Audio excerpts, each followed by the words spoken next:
Okay. Ladies and gentlemen, welcome back to Between the Sharks. I am getting ready to put front brakes on the 27 Touring, which is sitting right over there. And the process of figuring out what brake setup to run has basically, it's just been a big rabbit hole. So I want to bring you through the thought process because it may help you decide which brakes you should run on your hot rod or your project or whatever. Behind me, I've got some early Ford juice brakes, basically the 39 to 48 style. I've got an F1 setup, like this is 48 to 52, not the F100, but it's basically very similar. And I'm trying to get this in before the rain starts because it's gonna be loud in here.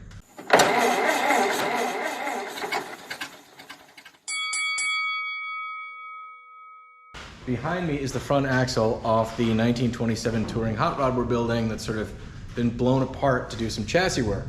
Now, it is time to get a front brake setup on that. And the process of choosing the front brake setup for this car has been a long and winding journey. And the two biggest factors in choosing your brake setup is, and they're kind of competing. One is drivability and the other is like style and tradition, right? Like juice brakes and F1 brakes or disc brakes or thinned aluminum drum. What are we doing here, you know?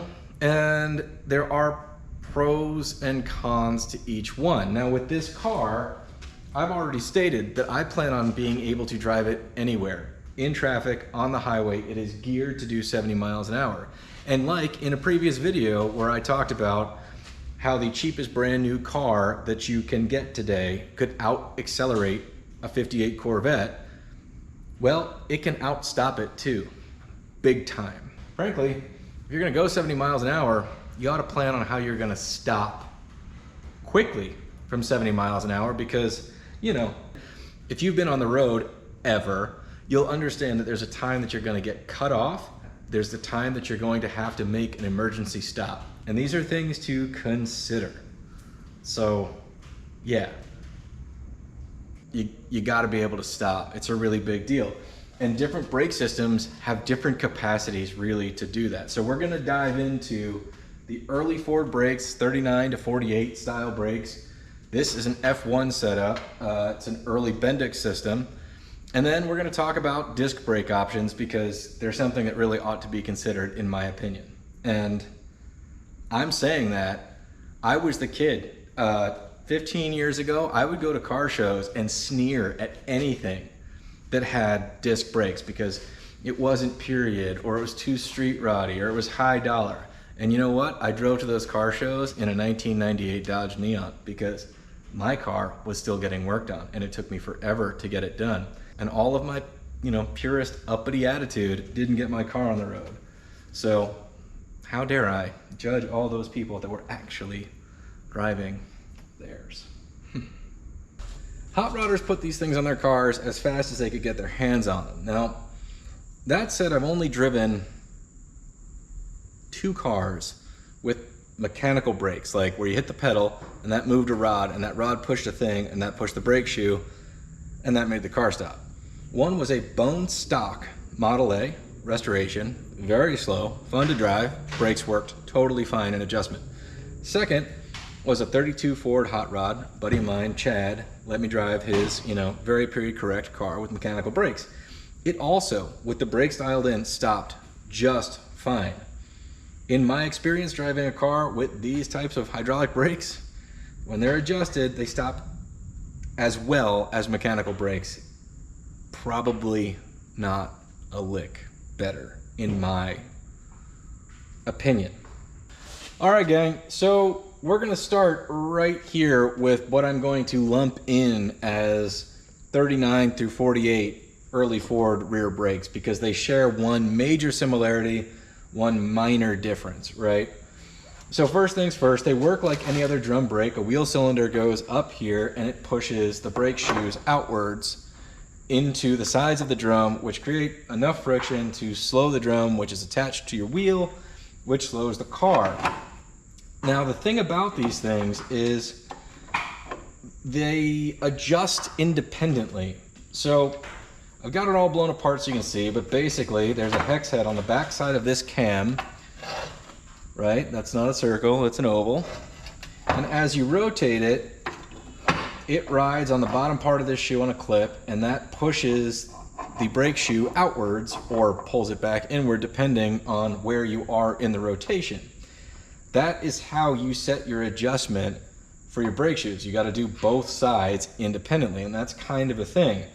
Now, the 46/7/8s do not have a lower adjuster, but the 39 through 42 also, they use a very similar cam like you can see here, but these are fixed basically on a riveted post, basically. And the 39 through 42 actually have a bolt that goes through this way, and you adjust it from the back side. So you have to adjust the top and the bottom, right? Now, these are non-self-energizing brakes. They're not very good brakes. Like, they work, but even when you were kind of like barreling down the dirt road in your 40 Ford, sure, they were pretty good. But think about it, you know, 2-lane highways, low speeds, that kind of thing. And they did stop the cars just fine for that. Again, this is something where you got to consider drivability. If you're a Sunday driver, if you're a cruiser, these can work fine for you on your hot rod or on your restoration. Like, it's not that they don't work. It's just that there are significantly better braking options out there, and your driving style and where you want to drive it is what really matters on whether or not this can work for you. So I'm going to break this out to a little bit of story time. On the 27 Roadster pickup that I built, I bought a 1940 Ford front axle, and I ran those spindles, those brakes, those everything. I would get that car up to like 60 miles an hour-ish on surface roads, maybe 65. I was scared to do anything above that because it just would not stop quickly enough. There was no way to do an emergency stop of any kind, really, you know? And I've driven these brakes at their best. I worked at a shop that had all of the ancient equipment to set these things up. To set brakes like this up right, like really, really right, you turn the drum so that the drum is in spec. And then there is a machine that was designed to basically like radius the shoes to fit that drum really well. And then you went in and you had to learn how to adjust it in the order that you need to adjust it. In fact, I don't even remember. It's the bottom and then the top, or the, you know, whatever. But there's tons of videos on that. And you can learn to do it. But even when they're that dialed in, and you can find a set of early drums for not $1 million that are within spec, because every time they get machined, the throw for your brakes is, you know what I mean? It has to go further. You have to adjust further out to even start. So these are not a great system. I mean, I believe that Iron Trap has even said they suck. And yes, early Ford brakes suck. So it's no question why hot rodders, you know, when they updated from mechanical brakes, and I have a theory about mechanical brakes, and part of the reason that you update to hydraulics is that way if you lower your car, it's a lot more forgiving than 4 different rods going to brakes from your brake pedal. Like, this gave you a lot of suspension flexibility. But it's no wonder that at the first opportunity, these went into the scrap heap and the F1 brakes came out. F1 brakes, revolutionary for hot rodding. Now, these are just a standard Bendix brake system. There's nothing about the F1 brakes that's different than 98% of drum brakes after 1949. The thing about F1 brakes is they fit early Ford spindles. You just needed some different bearings, and you need to file away a certain part of certain spindles, but for the most part, it's an easy adaptation to do to get bagajillion times better braking power. In fact, this style is still in use today. Any vehicle that has rear drum brakes is like this. Any vehicle that was built 4-wheel drum brakes well into the late 60s worked exactly like this. This is tried and true. This is the real deal. The fact that they're F1 is just because they fit early Ford spindles. This is the bread and butter of drum brakes, and every other system works just like it. The two major advances in a Bendix type system are that the small one being that the adjuster adjusts both shoes at one time. But the biggest thing is they're self-energizing, and that's not self-adjusting. That's a different thing. Self-energizing means these brake shoes are kind of floating. They're held in by these spring pins. They're attached to this round thing up here, and these are held together with this star adjuster spreader, meaning when you activate the wheel cylinder and this pushes outwards, these things push into the drum, the linings push into the drum just like they do on the early Ford set. The difference is because these are floating and not bolted down in the bottom, the entire lining system on your shoes is able to catch the drum, and it rotates, kicking the bottom of this shoe kind of into the drum, meaning the friction from the lining hitting the drum when pressure is applied from the wheel cylinder forces this whole system to kind of rotate into the drum even further, right? So the little shoe's in front because the little shoe catches, forcing the big shoe into the side of the drum right here, thus multiplying the stopping power, right? This is a good system. This system works very, very well. So if we're looking for bragging rights here, right, these are the original Ford F1 backing plates, right? The only major difference backing plate wise, right, and why the F1s are so popular among hot rodders is this is the same for 37, I think, to 48 spindles. You'll just notice that up here on the early Ford backing plate, the wheel cylinder is mounted very high, whereas it's mounted lower on the F1, so sometimes you have to clearance your round spindles just to clear that. All right, so let's expand on this idea, right? So as fast as hot rodders could, they were, you know, ditching this early adjustment style, early Ford brake for these. Now, this is basically the same fundamental braking system as the Lincoln brakes, as the 2-inch kits that they sell at different, you know, hot rod shops on the internet now. You get the F1 style, it's still the same thing. And even the brake setups that use the 12-inch aluminum, you know, Buick finned drum, the internals function the same way. The theory is still completely sound. As fast as a hot rodder could change their motor and make their car faster, they were changing their brakes to make their car stop better. It was like, as soon as the new motor came available, they were showing up in hot rods. As soon as better brakes were available, they were showing up in hot rods. Mechanical to juice, juice to Bendix, Bendix to fin drum Bendix to save for brake fade if you were like stopping a lot. And then, you know, I mean, I think we're just trapped in sort of like a time window, really. That by the time disc brakes were really becoming popular and available and going on Corvettes and stuff like that, I think that was, you know, early mid-60s. People obviously advanced to disc brakes and started putting them on their cars relatively soon after they came out.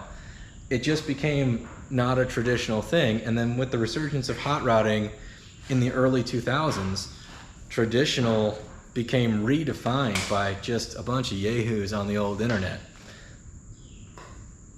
So what does that mean? What are we gonna do? Well, you know, this car has 4 doors. I plan on putting nieces and nephews and dogs and girlfriends, or maybe giving my mom a ride around town in this thing. One of the things I hope for is that I can throw my friends the keys to this thing and they can very safely take it around the block, or even put their kids in it. Or maybe if I finish this other car, we can go on, like, you know, car show runs or whatever together.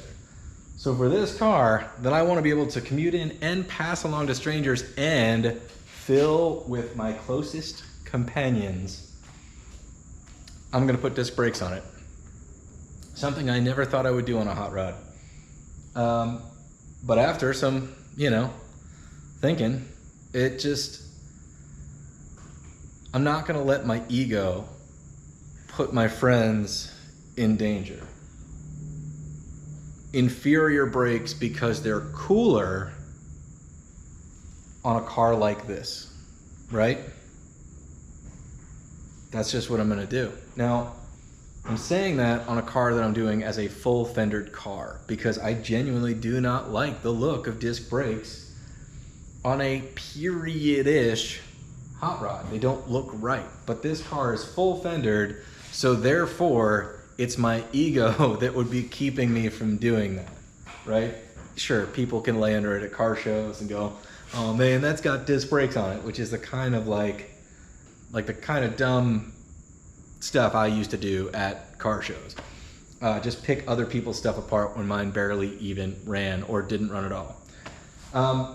But I'm bigger than that now, so I don't really care if somebody does it to this one. It's the right choice for this kind of car and what I want it to be able to do.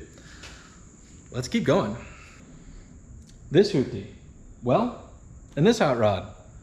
Plan is to build this as an open fender little hot rod.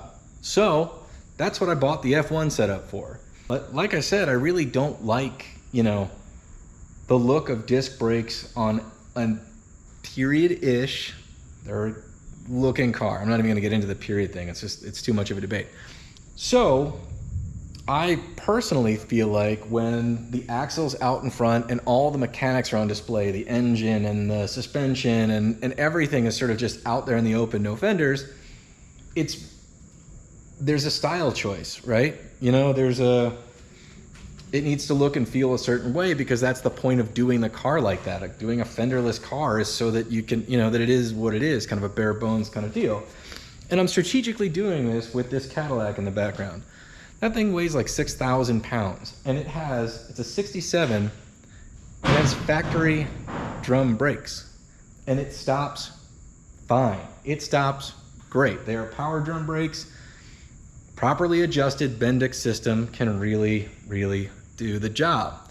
So if I believe that, why am I doing disc brakes on the Touring? That's right here. So there we go. We got two options, right? Back in the day, disc brakes were like a high dollar option. Big money to put disc brakes on a hot rod type car. And that's why it was reserved for street rodder guys that, you know, we all frowned upon, that just spent too much money on billet this and whatever else we learned to like despise because it was just money being thrown at a car. I don't know if that attitude was right. I really don't think so. I'm more of a pure working on cars. Far be it from me to pick stuff apart. We've got to have more in common than we don't. So yeah, no more sharks and jets for me, but if that's your bag, that's fine too. Anyway, let's break this down, right? I ordered this stuff on Thursday afternoon. It is Saturday and it got here already. I have the packing slip. It's 2022 when everything is high priced. This entire kit, which in theory, bearings, everything, does it come with pads? Yeah, it came with brake pads, it came with everything. I think. We're gonna set it up. I've never installed one of these, so that'll be its own challenge. But free shipping before taxes, 389 American dollars to get everything I needed to put on the spindles that I already had. That's cheap, brand new parts. From the wheel bearings, like basically you have the spindle, wheel bearings, all the way up to calipers and brake shoes or brake pads are in this box for $389. Like, and it is a superior system to the Bendix system. Now the Bendix system is still a very good system, but this is probably better. Now, let's talk about the F1. So I'm gonna talk about early Ford F1, F100, and the brake kits that you can buy from several different companies, Speedway included, but they're not the only ones that make an F1 style or Lincoln style 1-inch or 2-inch brake shoe system to go on your early Ford spindles. I'm gonna collect all of those together. Now, a brand new set, basically backing plates to drums, is around $680 or so. Roughly $300 more than your disc brake kit. Now I bought these off eBay, just like this, 2 backing plates with all the stuff, which is pretty worn out. If I you know, unfortunately, but you gamble. 160 bucks. Sure, if I had waited or been more patient, maybe you could have found a better deal at a swap meet. Maybe your buddy's got some. I don't know. But then I needed the hubs. So I got the hubs. That was another 90 bucks. So what am I at? In the neighborhood of like 260, 275, shipping, taxes, that type of stuff. It's gonna need all new hardware, and I need to buy drums. So the drums, you can get like 80s Bronco drums and stuff like that. So that shouldn't be too bad, but it's still gonna be another 100 bucks for shoes, drums, possibly wheel cylinders or whatever else. I think when I'm said and done with these, I will be paying $100 sort of like ego tax on an inferior brake system compared to this disc brake set. So what do I know? Let's talk about some conclusions. So this early Ford backing plate and all the associated hardware that I have that came on my 1947 Mercury, I'm gonna move down the road. Somebody's restoring this or doing a particularly period car. These are still usable parts depending on the type of build you wanna do. These don't match the kind of driving that I wanna do in the hot rods when they're done. The price and the quality, in theory, of disc brakes for a full fendered car is better than my ego, for sure. Now, I genuinely don't feel like I'm taking a safety risk in a really light car with 11-inch Bendix brakes on the front. But that's why I'm getting rid of the ones that I already had.